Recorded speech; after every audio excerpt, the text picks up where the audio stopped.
Well, good evening, everyone. Welcome to the Getty Villa. Delighted to have an audience, a healthy audience in the room and an even healthier audience on Zoom attending tonight.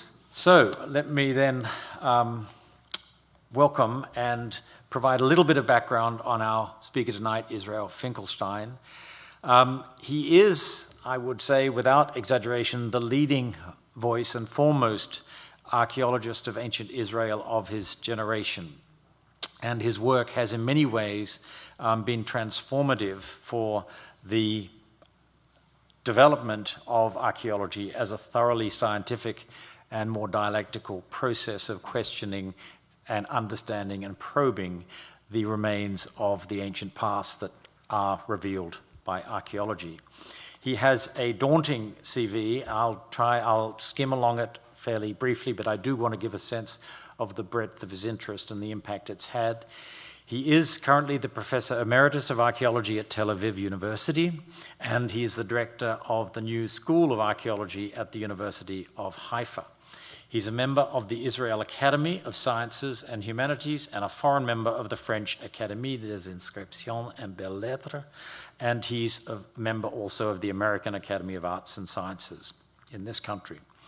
Having done his PhD in 1983, he taught at the University of Chicago and at the Sorbonne in Paris, and spent research years also teaching in Harvard and at the Hebrew University in Jerusalem. He's done extensive excavations, principally, on many sites, but the one he's going to focus on today is Megiddo, as you see in the screen behind me. He's written over 20 books and hundreds of articles. I'll mention just some of the titles. The Archaeology of the Israelite Settlement, which grew out of his PhD work on the creation of the Israelite community and state, if you like. Living on the Fringe, on related subject of the pastoralism in the highland regions, The Bible Unearthed and David and Solomon, two books in which he collaborated with Neil Asher Silberman, The Forgotten Kingdom, a reference to the northern kingdom of Israel, north of Judah, which is sometimes left out of the picture, and he very much brings it back into view. He's received innumerable prizes for his work, from the Institut de France, l'Académie des Inscriptions et Belles-Lettres. He's done extraordinary work, more recently on Hasmonean realities behind Ezra, Nehemiah, and Chronicles, and a new book on essays in biblical historiography from Jeroboam II to John Hyrcanus has come out just this year. In 2005, he was awarded the David Prize in the Past Dimension. In 2009, he was awarded a Chevalier of the Order of Arts and Letters by the French Ministry of Culture, and it goes on and on. I think I'll leave it there, but only want to mention, because we're in this country, that he's been awarded in 2017 the McAllister Field Archaeology Award of the American Schools of Oriental Research. So he's had an extraordinary career, and is still having an extraordinary career. And I would say that his work is not just influential, but so much of the discussion and the major issues that are the subject of academic research in Israel, the archaeology of ancient Israel, are ideas that have either been put forward by him, challenging some of the orthodox views of the past, or their responses to the theories, the work that he's done, the excavation and the interpretation that he's provided for it.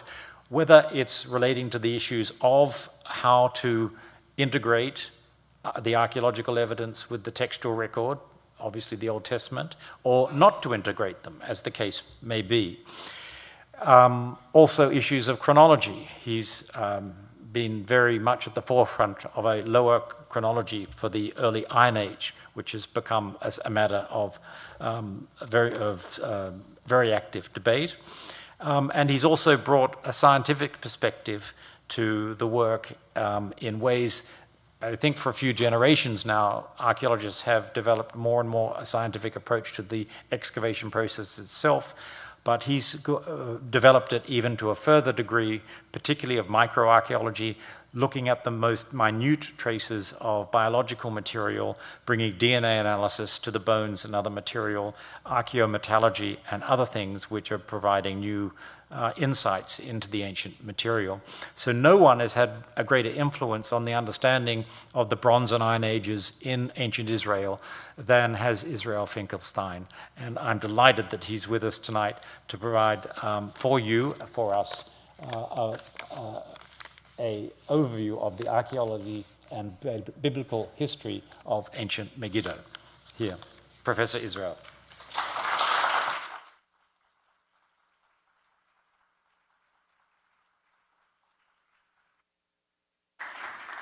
Thank you very much, Tim, for the warm words. This is the moment to retire, maybe, after, this. What can I say? And I'm very happy to be here with you today to speak about Megiddo. I must say, and you could have heard from Tim, that I try to wear 3 hats in my research. One is traditional archaeology, the other one is biblical historiography, and the third one is the archaeological sciences. Today, I will focus mainly on the first two, which means try to shed light on several issues related to biblical history through the excavations at Megiddo in northern Israel, but here and there also archaeological sciences will crop into the lecture. So Megiddo, there you see here a beautiful picture of the site looking to the east in the direction of the Jezreel Valley. It's one of the most important sites in the Levant, in fact, a key site for the Bronze and Iron Age in the Levant, and I will explain why in a minute. Its importance stems first and foremost from its location on the main highway, which leads from the coastal plain, from Egypt and the coastal plain to the Jezreel Valley, and then on to Mesopotamia, Syria, Mesopotamia, and in fact also to the north to Anatolia. And in this picture you can see this main pass through the hills between the coastal plain of Israel and the Jezreel Valley, which is the breadbasket of ancient Israel, and Megiddo is marked on the left-hand side by the red circle. In the background, you can see the mountains of the lower Galilee with Mount Tabor in the center, and Nazareth, in fact, is a little bit on the left. So the site is located in a very strategic place, also sitting on major water sources and on the beautiful valley. As I mentioned, the breadbasket of ancient Israel. Already in the Bronze Age, it was a major producer of a grain for the population of the region. Megiddo appears in all great textual sources of the ancient Near East, in fact.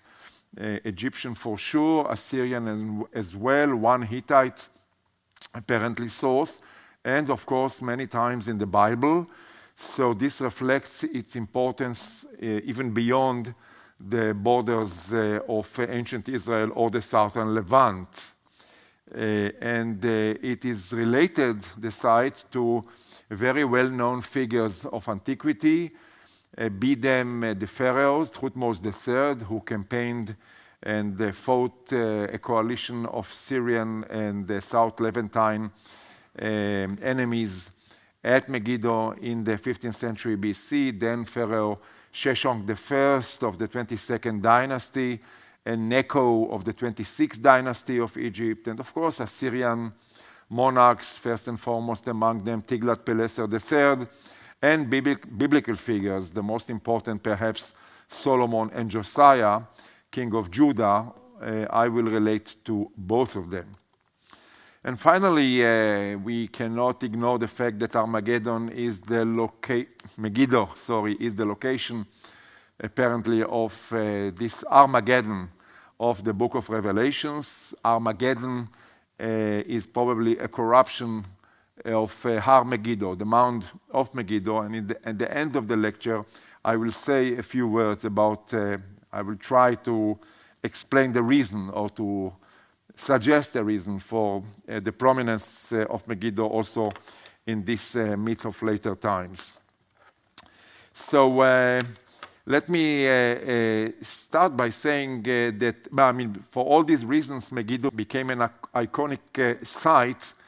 You can see in this picture the momentous meeting of the Pope, Paul VI, with the President of the State of Israel. It was more than a meeting. It was the first ever visit of a Pope to the Holy Land in 1964. And it was a very emotional meeting between the head of the Catholic Church and the President of the State of Israel, of the Jewish state.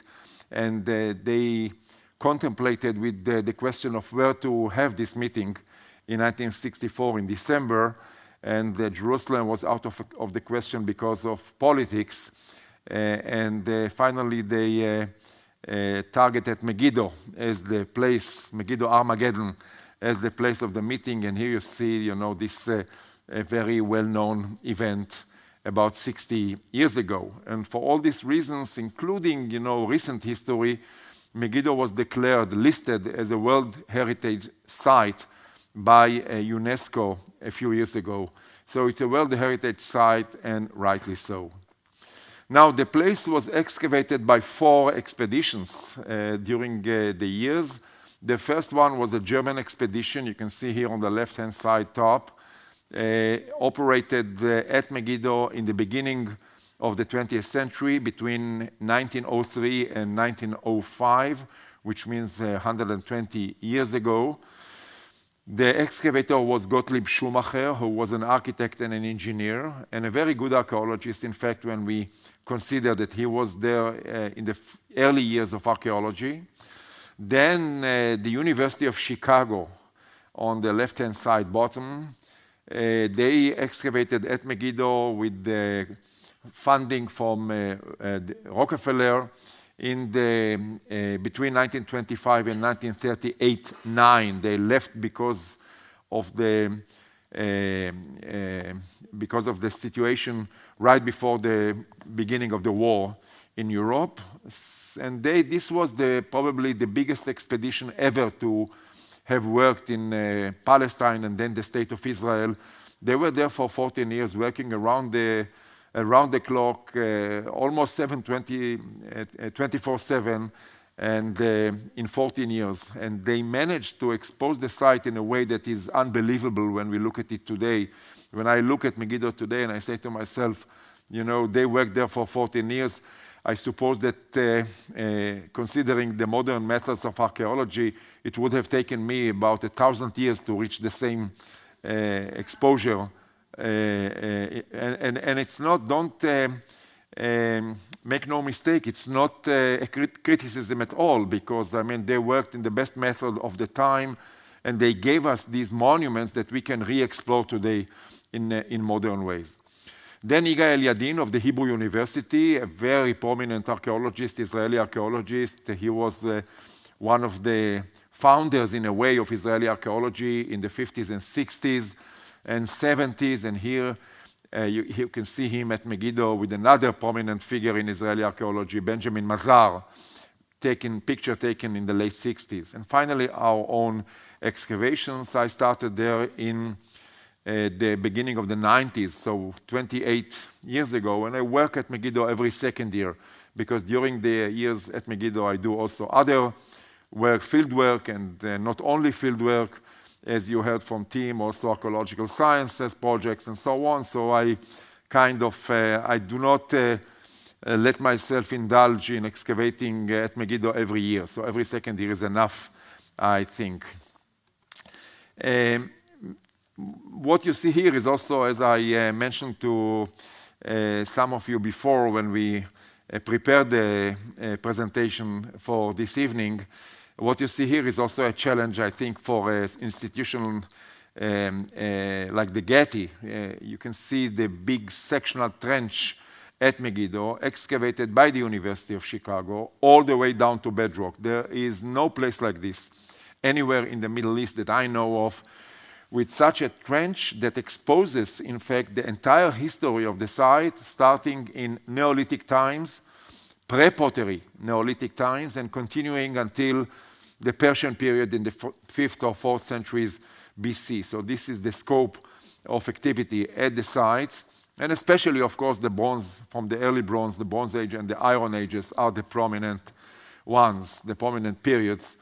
And there are, I mean, it depends how one counts, but I suppose that we can count at least 30 settlements, one on top of the other, representing the history, the entire history of the region of the southern Levant, and even beyond in a way, in this time span between the Neolithic and the Persian period. And Megiddo gave us features, more monuments from biblical times, more than any other site in the land of Israel. When we speak about Bible, so we speak about the land of Israel and neighboring regions, including Transjordan, including perhaps western Syria. More monuments than any other site. We have a look here. We see here the Megiddo gates, which were exposed by the University of Chicago in the 1920s and 1930s. Now, for me, the beauty of the site is the following. In my opinion, it is the only place in the entire ancient world. Here I take a step out of the southern Levant and out of the Levant, in fact, and I'm speaking for a minute about the ancient world.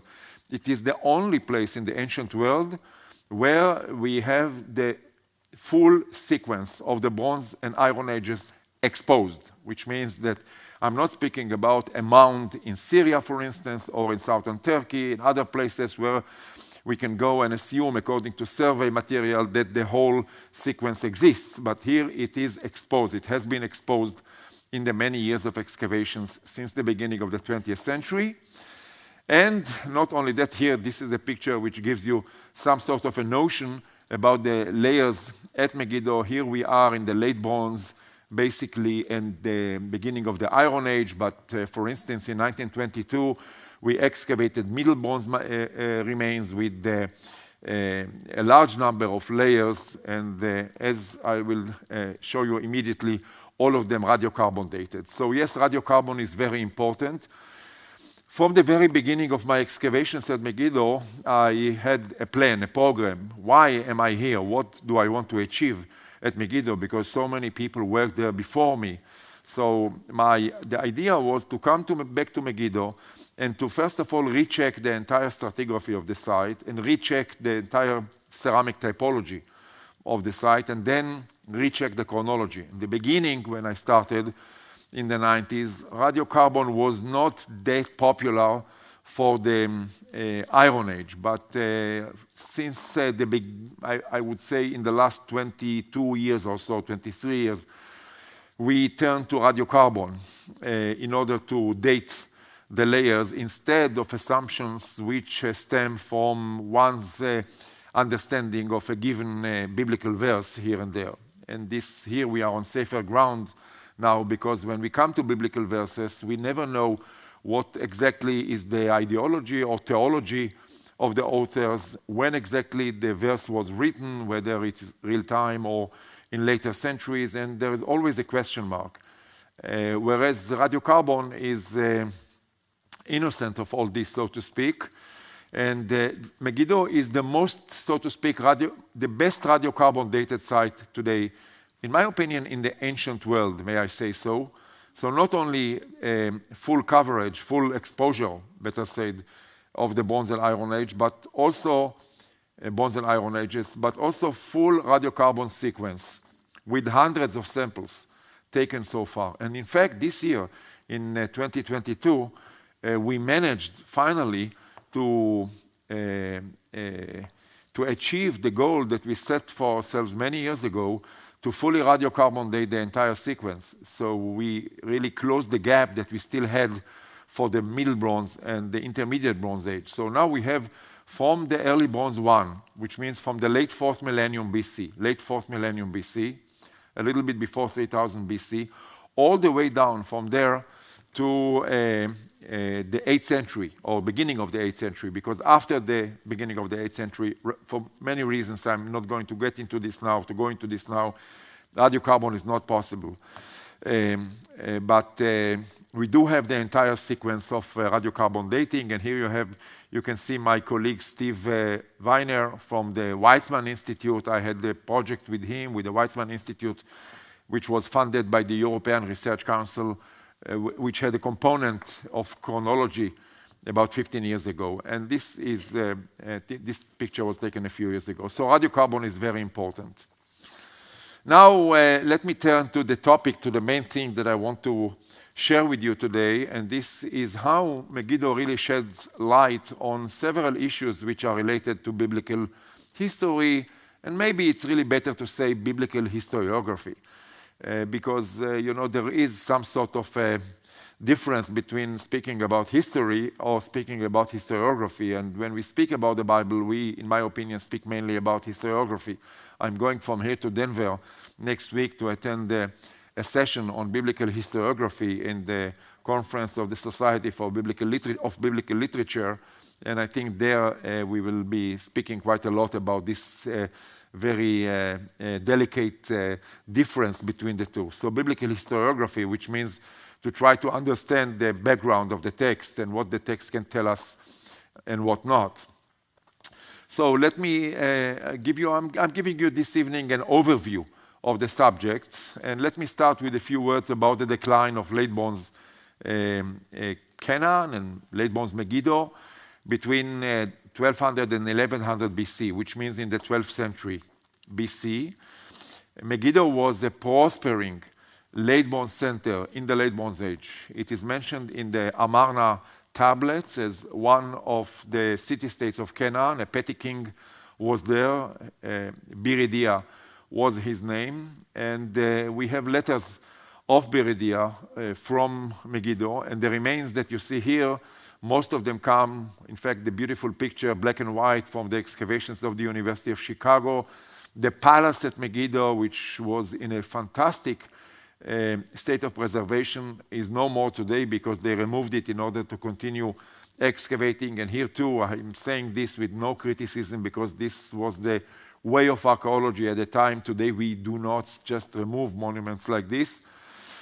In any event, you can see some of the finds also, and one of the Amarna tablets for Megiddo. So Megiddo was a major city-state in Canaan in the Bronze Age. In the early Bronze Age, I suppose we can speak about a city-state already there, and certainly in the second millennium BC, which means in the Middle and Late Bronze Ages. And we dived into the question of the demise of Megiddo, and also to shed light on the end of the Bronze Age beyond Megiddo. And what we see today very clearly to differ from what we knew, what we had known 20 or 30 or 40 years ago, when I think Tim and I and John and Sarah started studying archaeology. We spoke about, sort of a moment of collapse of the Bronze Age culture. And it is a collapse, but it's not a moment. And at Megiddo, we see it very clearly that there are several steps of decline, starting around 1200 BC and continuing until around 1100 BC.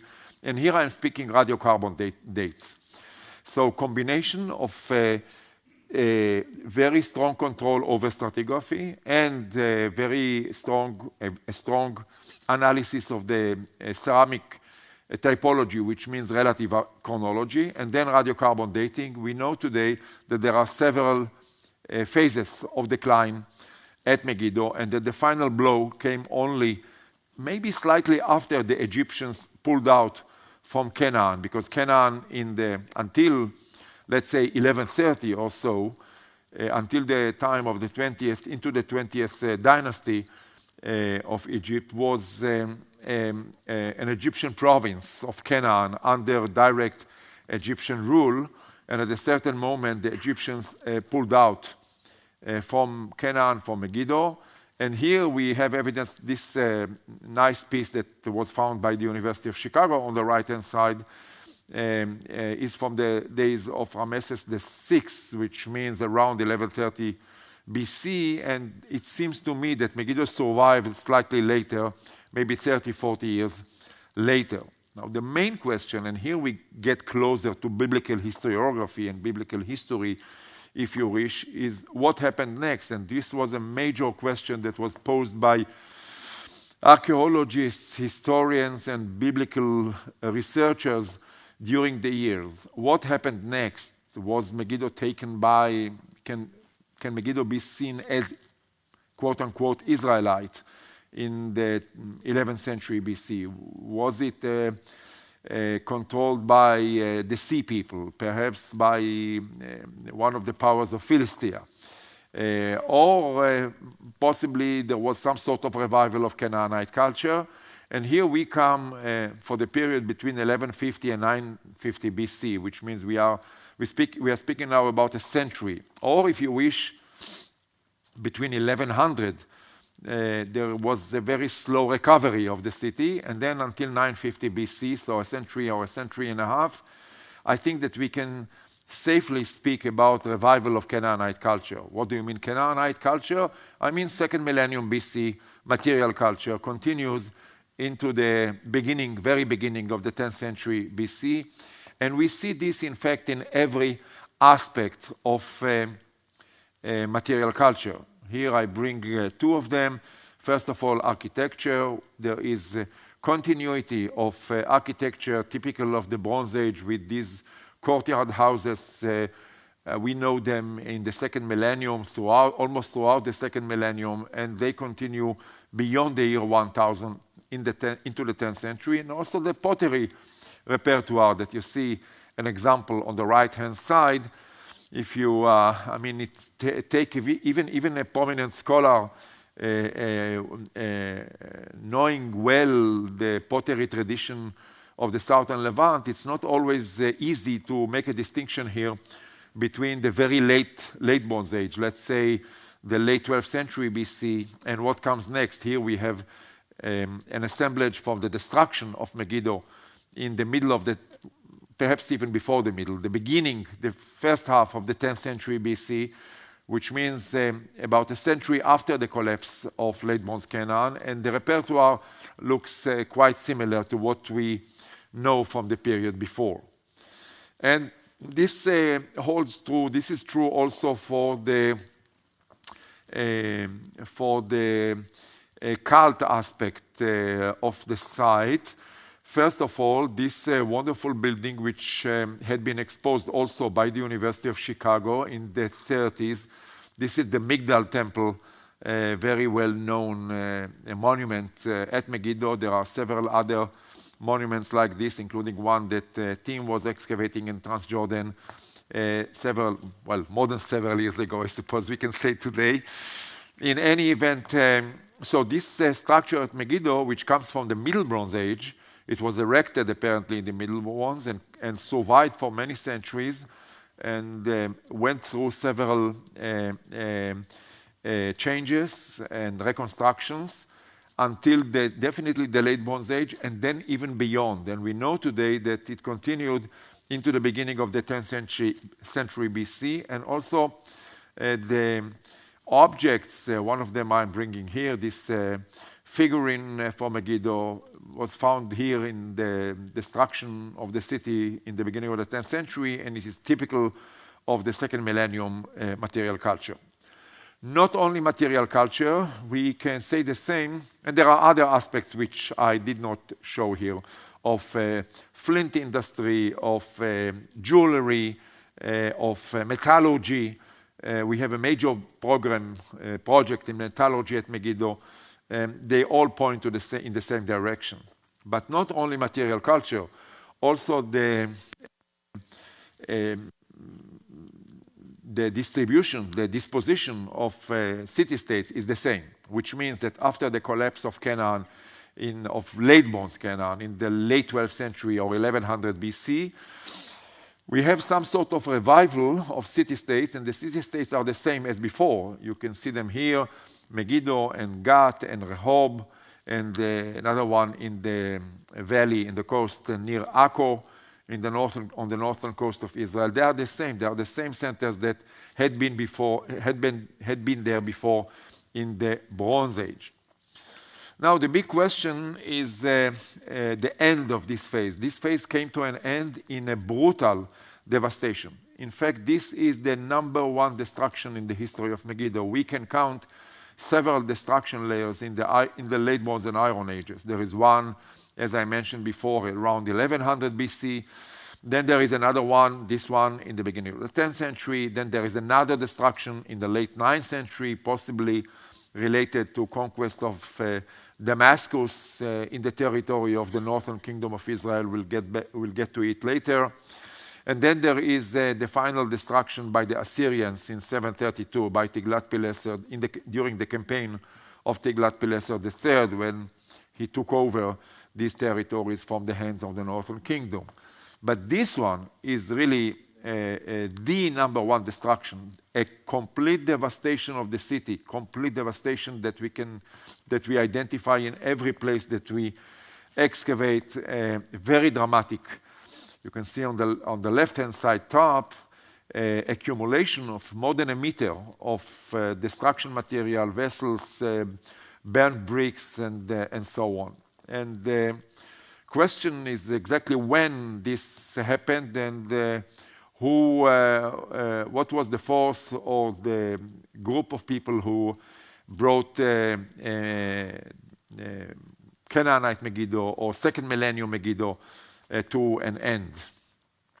So there are several possibilities here, and again, here we get closer to biblical historiography, I would say. First of all, regarding the date, we are here again fully radiocarbon dated, and we can see when we look at the entire valley, there are several destructions, not only at Megiddo, but other sites as well. And recently, we have collected samples for we and others, not only me, samples for radiocarbon dating from Megiddo and other places. I was involved also during this European Research Council project with radiocarbon dating other sites in the valley. And we can see that the radiocarbon tells us a story tells us that it is not the work of a single campaign, of a single event. There is difference of 2.5 or 3 standard deviations between the eastern and western part of the valley, and apparently we are speaking about a process of destructions rather than a single event. And at Megiddo, we are speaking about the beginning of the 10th century. I don't know exactly to tell you when, but it's before 950 for sure, and perhaps even before, even closer, not 1000, but maybe around 980, 970 BC, somewhere there. Radiocarbon cannot tell us more than give us, this uncertainty of 30 years perhaps in the beginning of the 10th century. Radiocarbon, if done well, and with the Bayesian model, where the stratigraphy is imposed on the results. And then when we think about it, and it's not a single campaign, so we cannot blame, let's say, Pharaoh Sheshonq I for this, because we are dealing with a process rather than with a single event. And I think that also looking at what happens next at Megiddo, we can safely say that this is probably the result of the expansion of I would call them the Highlanders. Let me just tell you why I call them the Highlanders and not Israelites, because, this is a very tricky question of identity. And in the beginning of the Iron Age, the material culture of the groups is not very different.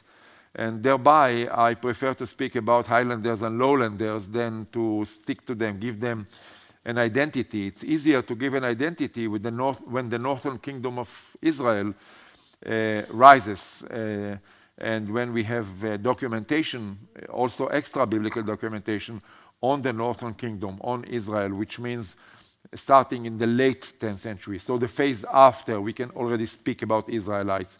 But here, if you wish, these are Israelites because they come from the heartland of ancient Israel, from the highlands in the Iron One, and they expand into the valley. And in fact, by expanding into the valley, this expansion process is the beginning of the northern kingdom, establishing of the northern kingdom of Israel.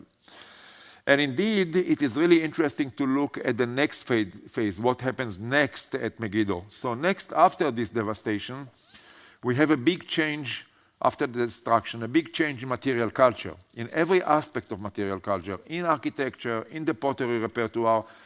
There's something new, unrelated to the, after probably a short gap of occupation of 20, 30 years, there's something new here in the second half of the 10th century, and this something can be already titled Israelite. Why?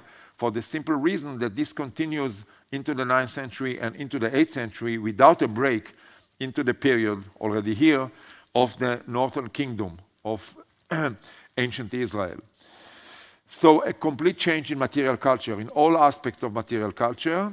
And I'm bringing also here the famous block with the cartouches of Sheshonq the first, the founder of the 22nd dynasty, who campaigned in Canaan in the, what to say, somewhere between the middle, depends on Egyptian chronology, there are different views, somewhere there between the 60s and the 20s, or the 50s and the 20s of the 10th century BC. And today we can say for sure, I think there had been a debate regarding, how to identify the city which was taken over by Sheshonq I. And now we can say for sure, I think, that the block was part of a monument that was established at Megiddo already after the devastation of the second millennium city, which means with the phase that can be seen as the belonging to the northern kingdom of Israel, the early years of the northern kingdom. I think that I need to say a word here about something which was fiercely debated in the last, has been fiercely debated in the last 20 years, and this is the question of Solomonic Megiddo. So I will say only a few words about it very quickly. You know that Megiddo is mentioned in the Bible in relation to King Solomon, the famous Solomon. So here's the verse. I am bringing it to you on the left-hand side bottom. And this is the account of the forced labor. This is from the book of Kings, which King Solomon levied to build the house of the Lord and his own house and the Millo and the wall of Jerusalem and Hatzor and Megiddo and Gezer. And according to, this was a verse which strongly influenced Yigael Yadin, the famous Israeli archaeologist of the 50s and 60s, and he was the excavator of Hatzor. And he came up with a theory. He excavated at Hatzor and noticed that there are similar gates at Hatzor, Megiddo, and Gezer, and suggested that this is the layer that can be identified with the time of King Solomon. And he had in mind this reconstruction, which was very convincing at the time. When I came to study archaeology, this was the thing at the time, in the 70s, let's say, that blueprints for construction of gates were dispatched from Jerusalem to the countryside, and they were building, their administrative cities of the United Monarchy, the great United Monarchy described in the Bible. This premise came under attack from different perspectives, from different directions. I mean, in the last 20 or maybe a little bit more, 25, 30 years, both from the side of biblical exegesis and from the direction of archaeology. And let me say this, I can relate to this in two ways. First of all, to say that the monuments which had been understood as belonging to the time of Solomon and brought, studied as symbols of the greatness of this united monarchy, which was ruled from Jerusalem over the entire territory of ancient Israel.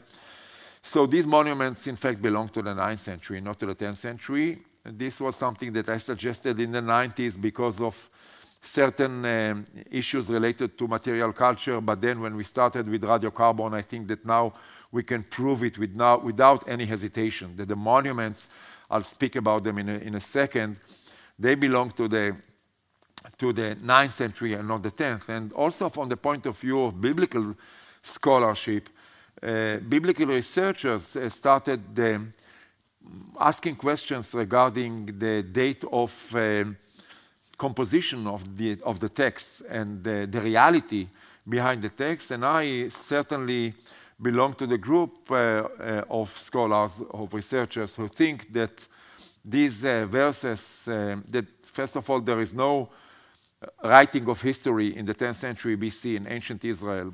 Biblical material started to be composed, in my opinion, in the 8th century at the earliest, and mostly later than that. And there is very strong influence of the goals of the authors. So this is historiography, if you wish, to differ from history. And we cannot speak anymore of a great united monarchy of the time of David and Solomon, though we do not, I do not, for one, dismiss the historicity of David and Solomon as founders of the Davidic dynasty in Jerusalem, but the description of a great golden age of a united monarchy is more, in my opinion, an ideological construct than a real history.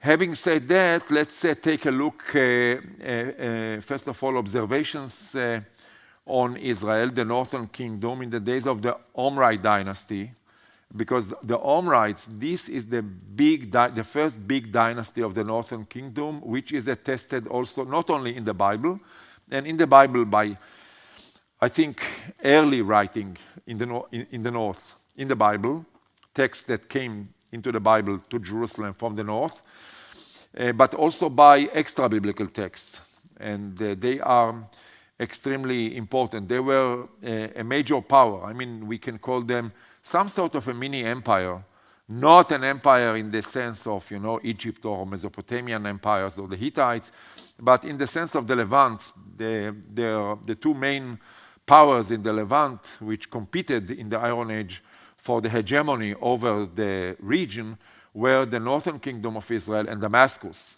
And in fact, the 9th and 8th centuries is a story of either cooperation or confrontation between Israel and Damascus, Israel, the northern kingdom. So just for you, those of you who are not too much into biblical history, let me just remind you that we are speaking, according to the biblical description, two Hebrew kingdoms which emerge from the ruins of the united monarchy. If you are asking me and some other scholars, we are speaking about two Hebrew kingdoms which emerged side by side in parallel with the northern kingdom, the most prominent one. So we are speaking about the northern kingdom as the prominent, as the big story of the Iron Age, the prominent one from the point of view of demography, territory, economy, prosperity, trade, you name it. But the upper hand finally is with the Judahites because they wrote the story. So as you know, whoever has the pen is the winner. So Judah wrote the story of ancient Israel. I mean, Judahite authors wrote the story of ancient Israel, starting, I suppose, in the 7th century BC, using material that was written before in the northern kingdom, and telling the story from a point of view of Jerusalem and the Jerusalem monarchs and the Jerusalem priesthood of the 7th century BC. But as long as Israel was there prospering, in fact, Israel controlled, in a way, Judah. And I think that it should be fair to say that in the 200 years that Judah and Israel lived side by side, I think half of that time Israel really ruled over Judah. Judah was a vassal of the northern kingdom, in my opinion, both during the time of the Omri dynasty and also in the first half of the 8th century. So for the Omrites, here's a picture of one of those palaces that had before been associated with King Solomon, and today, thanks to radiocarbon dating, we know that they belong to the date in the first half of the 9th century and belong to the time of the Omride monarchs. And the Omrites, as you all know, I suppose, are mentioned by several extra biblical sources.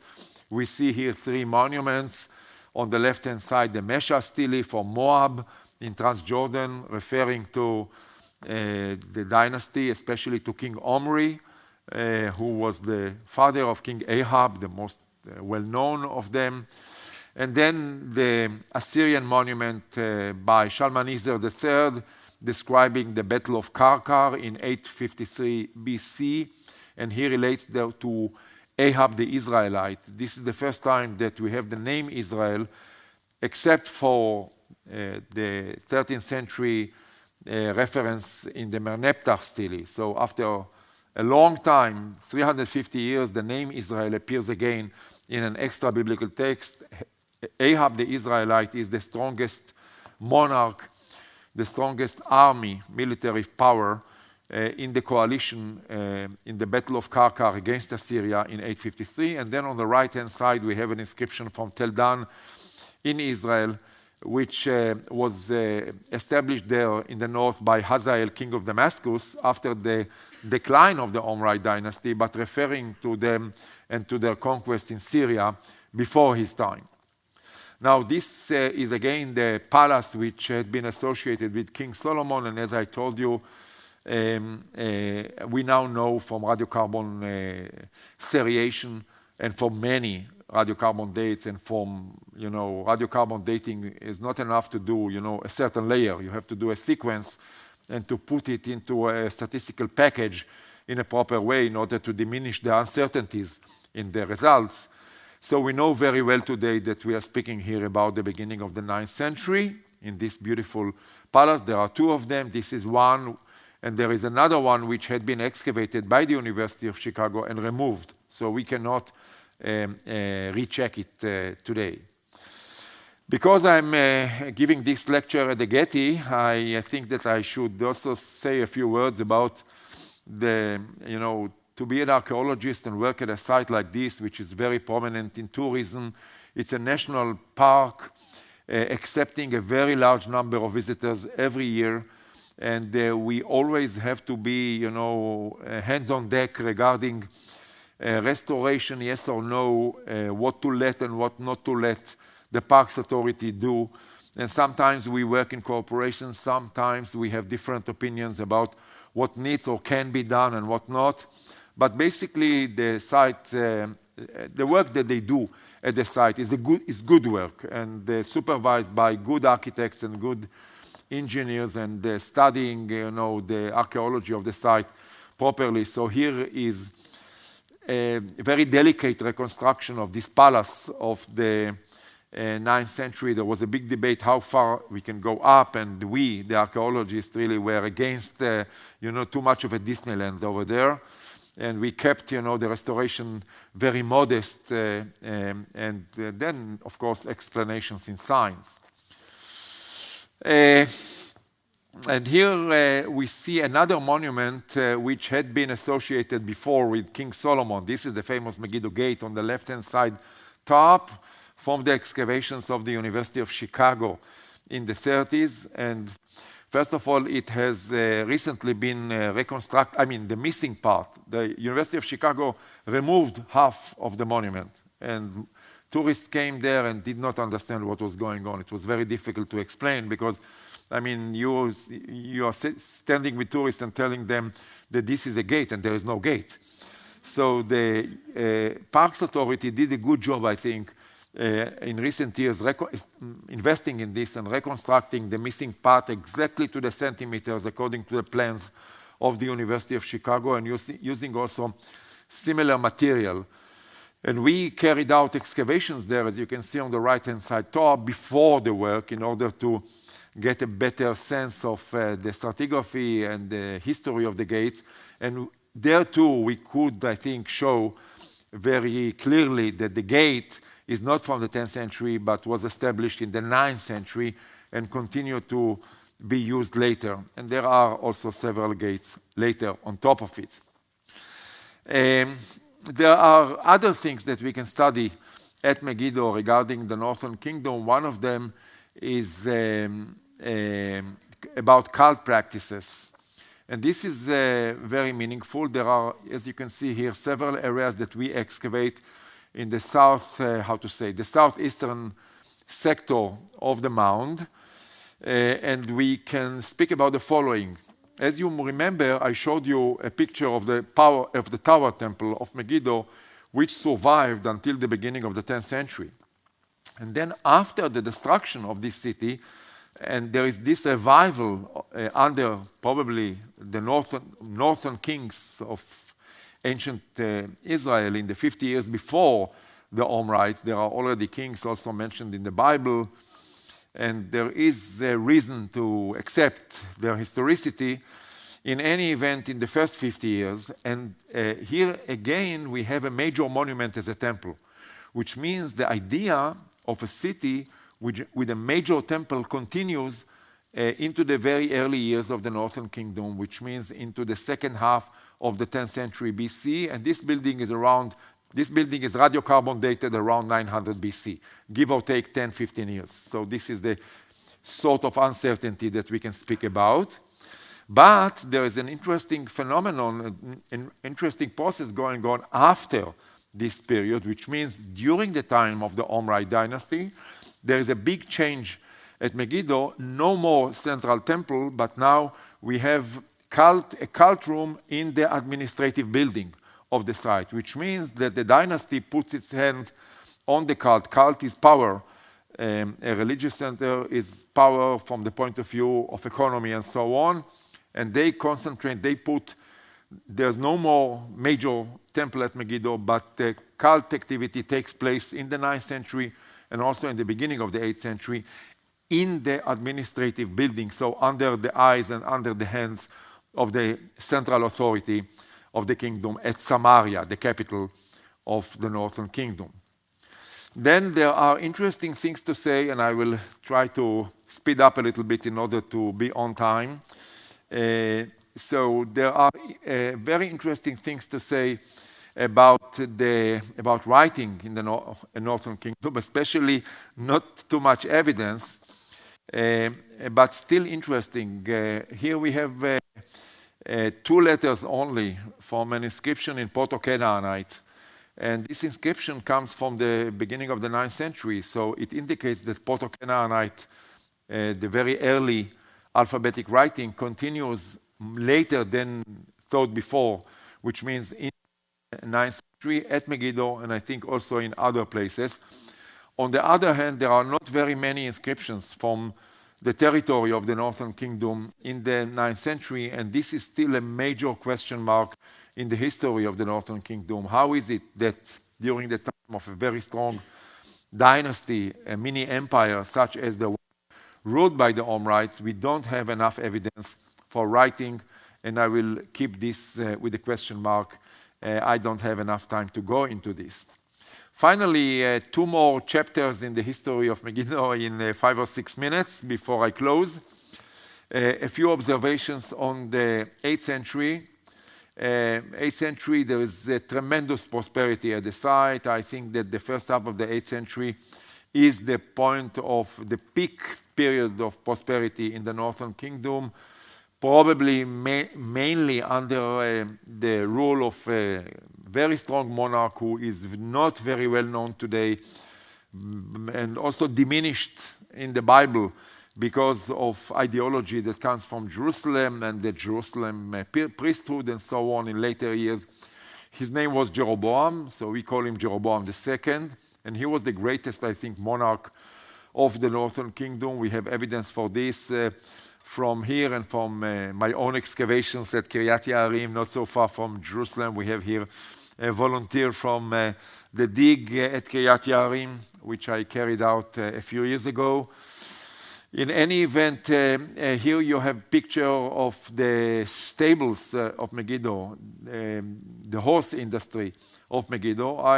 By the way, it's a major industry which has to do with supply of horses to the military powers of the time, including Assyria.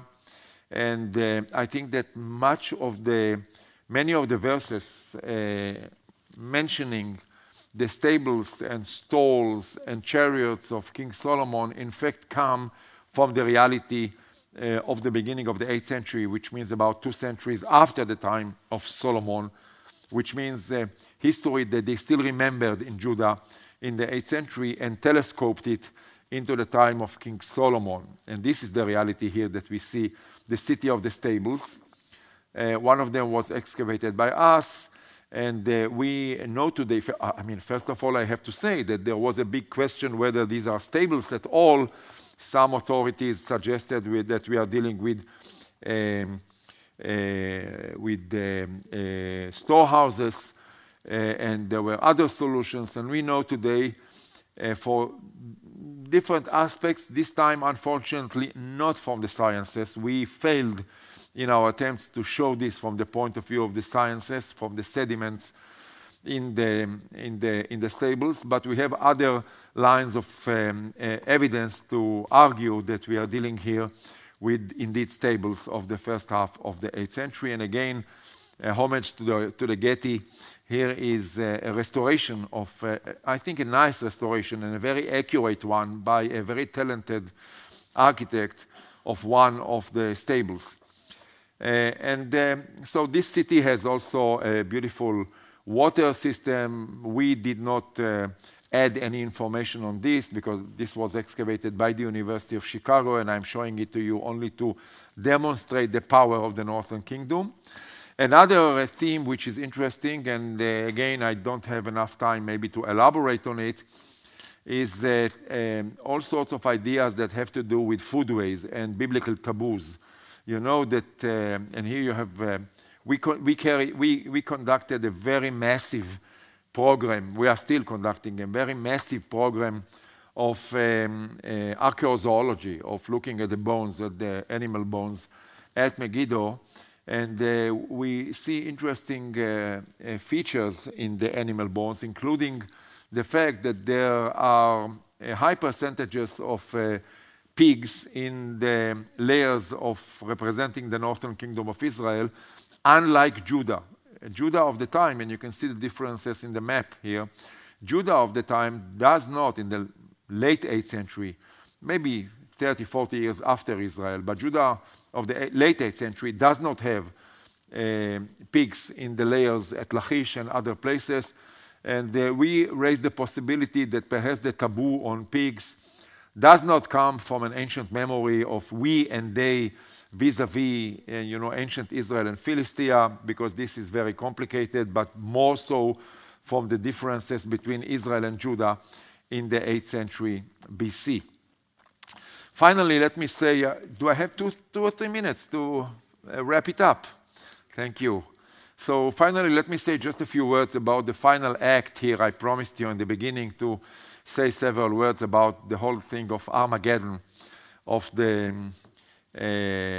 book of Revelations, and perhaps also a hint in the book of Zechariah in the biblical record.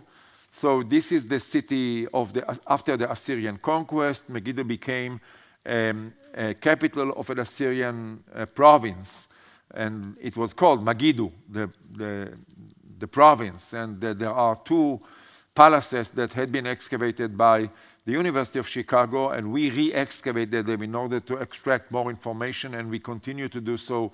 There is one place where we continue even today to shed light on the period after 732 BC. And this brings me to the question indeed of Armageddon. Armageddon of the book of Revelation. You have the citation on top.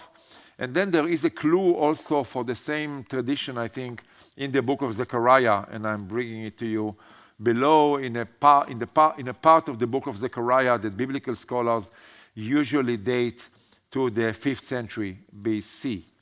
So the question is, where does this idea, this tradition of Megiddo as the eschatological tradition that at Megiddo, at the end of times, there will be a major battle between the forces of God and the forces of evil, and the forces of God will prevail. Where does it come from, this idea that you can find in the book of Revelation, written by John of Patmos in the 1st century? So where does it come from? This is many centuries after Megiddo was deserted altogether. There's no Hellenistic Megiddo and no early Roman Megiddo. The Persian period is the last phase.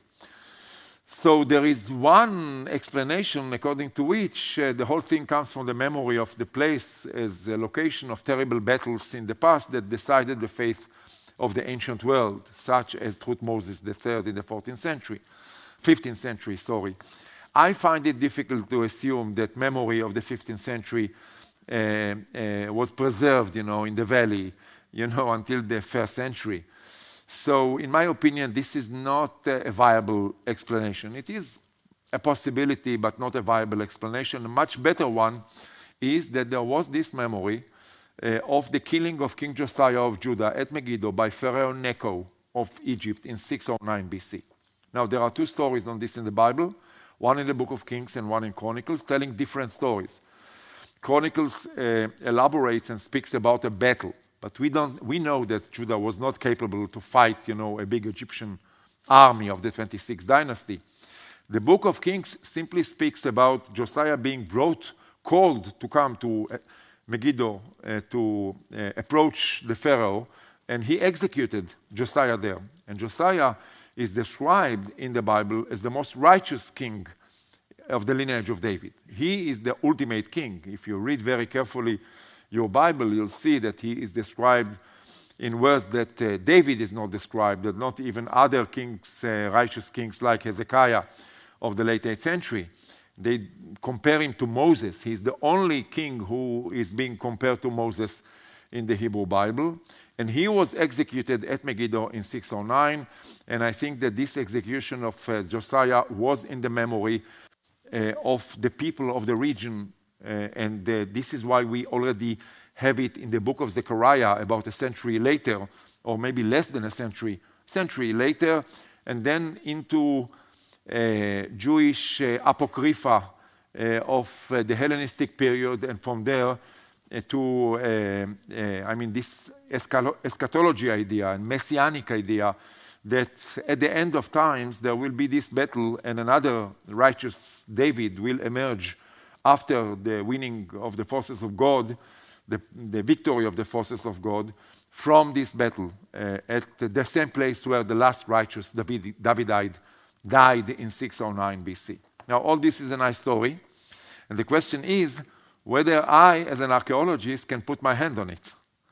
The answer is probably, I have to be careful here. The answer is probably perhaps with 3 question marks, but 4 question marks, to be on the safe side. Here is something for John and Sarah here. We now have a phase at Megiddo in the late 7th century BC. We can date it, not radiocarbon, in other means. A combination of pottery, paleomagnetism, and so on. Second half of the 7th century, which means the time of the 26th dynasty in Egypt, the time of King Necho and his campaign to the north. And in this layer, we have East Greek pottery and Egyptian pottery in the same layer. East Greek and Egyptian, and as some of you may know, East Greek pottery sometimes is associated with Greek mercenaries, and possibly Greek mercenaries in the service of the 26th dynasty of Egypt. So here we can wrap it up in a way that this is a possible clue for, not the events at Megiddo, but the background of the events at Megiddo in the late 7th century. The East Greek pottery was checked by NAA, neutron activation analysis, and found to be probably from southeastern Asia Minor, from the area of Miletus. So another clue, Lydia. And there are clues, several clues in the Bible for the fact that Lydian mercenaries were probably associated, this is interpretation, probably associated with the killing of Josiah at Megiddo in 609 BC. Thank you very much.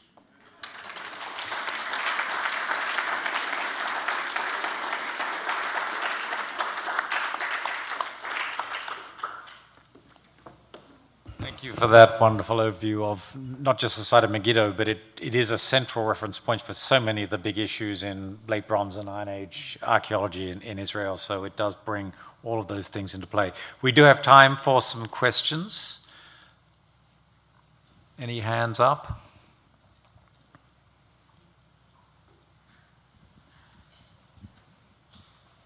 No.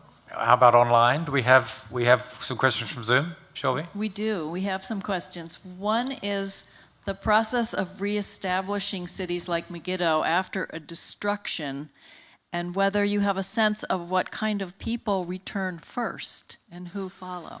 I think that the people who, probably the question relates to the devastation of Megiddo in around 1100 BC and the revival thereafter of this late Canaanite or late second millennium city. I think that the people are the people of the region, the same people. Also, I think that it is fair to say that the destruction of late Bronze Megiddo around 1100 BC was a partial destruction. There is no complete devastation. So there is destruction of the palace area and some other areas, and there could have been a very short decline or a gap, but basically the people of the Jezreel Valley, the people of the region came back to the site and re-established a city there, in the beginning a very modest one, and then prospering in a major center of a city-state. So we are speaking about the same people. By the way, even when we turn now to, and here I take a risk, of course, by saying this, but okay, I'm ready to take the risk. You know, even when we speak about the first millennium and about the Northern Kingdom, we are not dealing with the replacement of populations. You know, it's not a situation that all Canaanites, or as I call them, lowlanders, disappear and only highlanders take over. I mean, this is a mixture of population. The political takeover is by the highlanders, but the population of the valley remains the same population of old, of the second millennium into the first millennium and later. And I'll tell you something, because nobody listens to this now, not even on Zoom, so I can break the news to you, that, you know, we published recently a major article on the population of the second millennium BC at Megiddo, ancient DNA. So I'm sorry. So we have evidence, ancient DNA, for the structure of the population in the second millennium. We published it in a major article, in a major journal in Cell. And I now have evidence from Kiryat Yarim, from a burial which is 7th century BC, and the first time ever that people who can be associated with the Kingdom of Judah, with Jerusalem of the 7th century BC, late monarchic times in Judah, they have the same genetic profile as the people of the second millennium BC. So for me, it did not come as a surprise, but it is, you know, reaffirming what we have known from material culture for a long time, that we are dealing with the same stock of population of the Levant. I read an article recently that signs of people who were actually following, you know, Jewish law were relatively recent, you know, and I'm just wondering, when do you see some sign that there are people who are following the Torah? When do you see that? Oh, yes. This is a major question. I think you read an article in Haaretz by Ariel David, yes, a review on a book which has recently been published on the emergence of Judaism, something like this. Yes, here we have to make a distinction, and I support the same kind of, the same idea. I make a distinction between, Judaism, can I say this? Judaite culture and Judaism. These are the same things in a process, but not exactly the same things. So Judaism, as we understand today, Jewish law, comes, in my opinion, rightly following this book that has recently been published from the time of the Hasmoneans in the 2nd century BC, but it doesn't mean that there are no roots back in the Iron Age and in monarchic times. Of course there are, but we are speaking about a process, and it is important to say when we are now striding into a minefield, of course, but I am striding into a minefield But you know, it also depends on the question of the final composition of the Torah. And here there are different opinions. And you know, most scholars today would say that the final compositions, the priestly material especially, and post-priestly material in the Torah, in the Pentateuch, comes from the Persian or early Hellenistic times. In my opinion, perhaps even slightly later, perhaps. So I hope that but anyway, this is what we see here is the Israelite culture of the Iron Age at Megiddo, and then Judahite culture of the Iron Age. So I specifically Judahite, and we cannot call these people Jews yet, in my opinion at least. So they're not eating a pig. That had no religious basis, or it was just part of the culture? So the question is here this is a very good question. Here we see a phenomenon, okay, and then we have to interpret it. Why? What's going on? Why they turn to pigs in the Northern Kingdom? And we, in an article which we published when was it, 9 years ago, I think, in a journal in Germany, we, dealing with ancient Israel, we suggested that it has to do with the economy of the Northern Kingdom before the Assyrian takeover, with the strong demographic expansion in the countryside, diminishing areas for pasture, and so on. We gave some sort of an ecological explanation. It's an interpretation, you know, you can accept or not. The fact is there, but the question, of course, is how to understand it. You took me into very dangerous areas. We have Shelby and then another one in the front. Yes, Shelby. Okay, we'll start with it. We have another question that relates to interpretation. The reconstructed the fortification walls from the Amorite period appear to be constructed with finely hewn stones instead of casemate walls, similar to the walls of Samaria. Was this typical for Amorite fortress walls throughout and in response to Assyrian battering rams? Difficult to answer. I would say the following, and it doesn't come from Megiddo. Megiddo is not fortified in the 9th century. So in the 9th century, under the Omrites, this is a beautiful city with monuments, palaces, and an elaborate gate, and so on, but there is no fortification. So the gate is some sort of a ceremonial gate, entrance into a royal administrative center, but there are no first fortifications at Megiddo can be detected in the first half of the 8th century, for the Iron Age, I mean, leave alone just a minute, the 2nd millennium BC, the Middle Bronze. But in other places, yes, the answer is that the question is good. I mean, there is evidence for major earthworks and fortifications, including casemate walls in Omride cities, including Samaria. Whether they are related to battering rams, yes or no, it's an interpretation as you rightly said. And I simply don't know the answer. I don't know. There is no evidence for confrontation with Assyria before the 8th century BC. And I am not sure that the confrontation with Damascus in the second half of the 9th century was such that demanded preparations and fortifications like this. I'm not sure, but maybe. Thank you for this wonderful presentation of the excavations in Megiddo. I wanted to ask, thinking about Professor Gilboa's recent publication on the role that Tel Dor played in the Phoenician expansion before Tel Dor became annexed by the northern Israel kingdom, whether you have any evidence of production activities that would show that Megiddo also played such a role while it was still within the Canaanite milieu? Of course, Dor is a better place to look for Phoenician influence on the coast than Megiddo. But yes, we have also evidence for Megiddo, for Phoenician, quote unquote, or not. And also we published several articles on Cypriot and Greek importation, which is related to commercial activities in the Eastern Mediterranean. And here Megiddo is very strong, and I'll tell you why. Because of our accurate dating.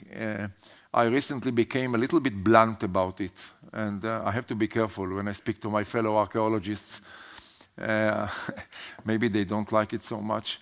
I gave a lecture in Tel Aviv a month ago or so, and I told them, guys, line up.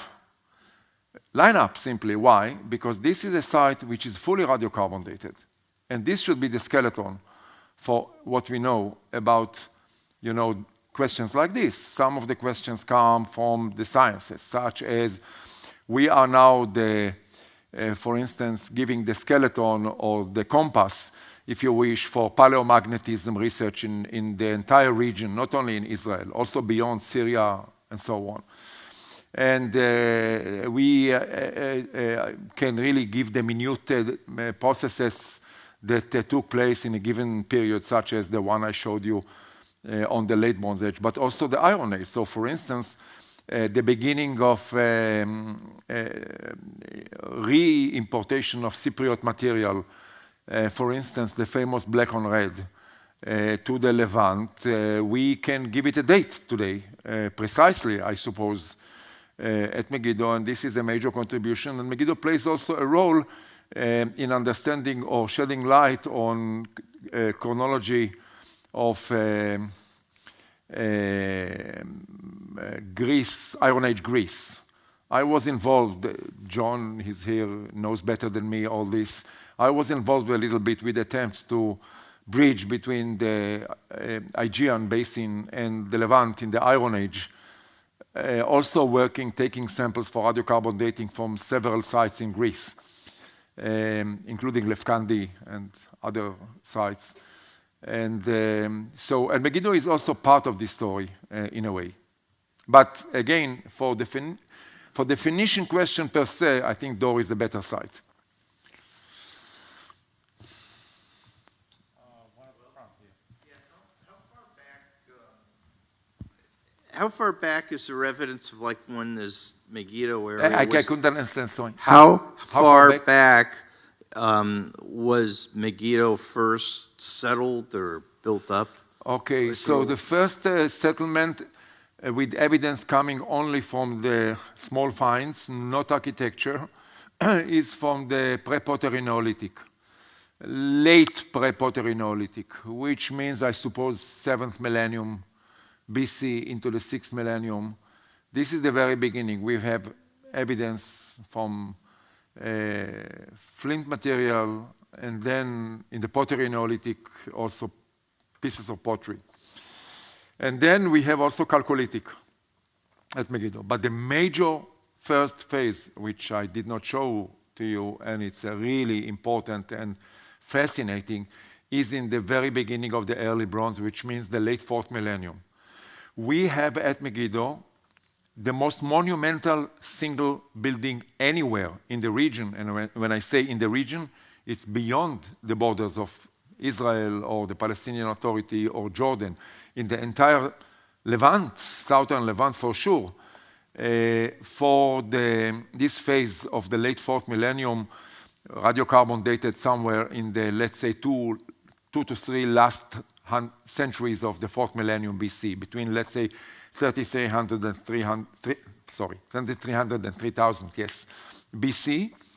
Major temple, 50 on 30 meters big, made of stones, very monumental, and also signifying, also demonstrating or exhibiting something beyond, which means it is a very good demonstration for the first process of urbanization in Canaan or in the southern Levant in the late 4th millennium. But this is something which was beyond the scope of this lecture. Over there? Just if you could address the population densities of Megiddo and the other city-states, they fluctuate. Okay, great. Yes, this is.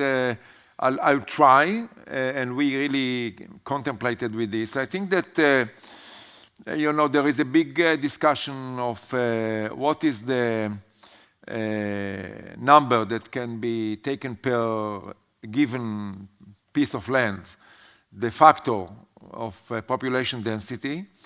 And the factor is given only according to one item, and this is, let's say, pre-modern populations of the region of the Middle East, doing ethnoarchaeology work or ethnographic work on populations of the Middle East in, let's say, 19th century, beginning of the 20th century, pre-modern populations, and here and there also even later. And there is some sort of an understanding that we are speaking about something like 200 people per hectare.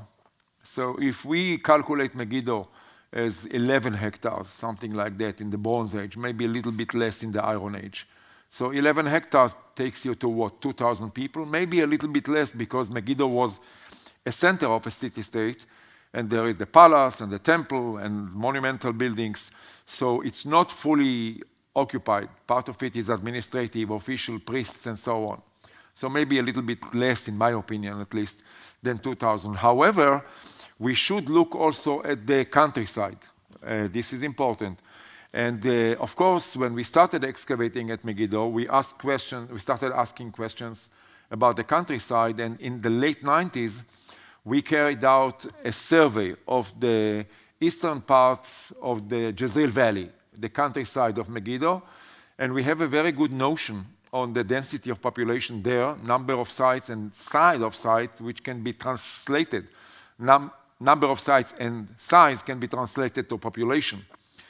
So there is the Megiddo countryside. So there's the center ruling over a countryside. Now, we know for the late Bronze Age, for instance, where the neighboring city-states are, let's say from the Amarna tablets. So we can really delineate the territory of Megiddo, and then we see how many sites there are, villages. So the city-state controls the villages. And there in the countryside, we are speaking probably in a city-state like this about several thousand people, maybe up to 6, 7, 8, 10,000 people, including the countryside. I think we probably need to leave it there, so it just remains for me to ask you to join me in thanking Professor Finkelstein for such a wonderful lecture. Thank you.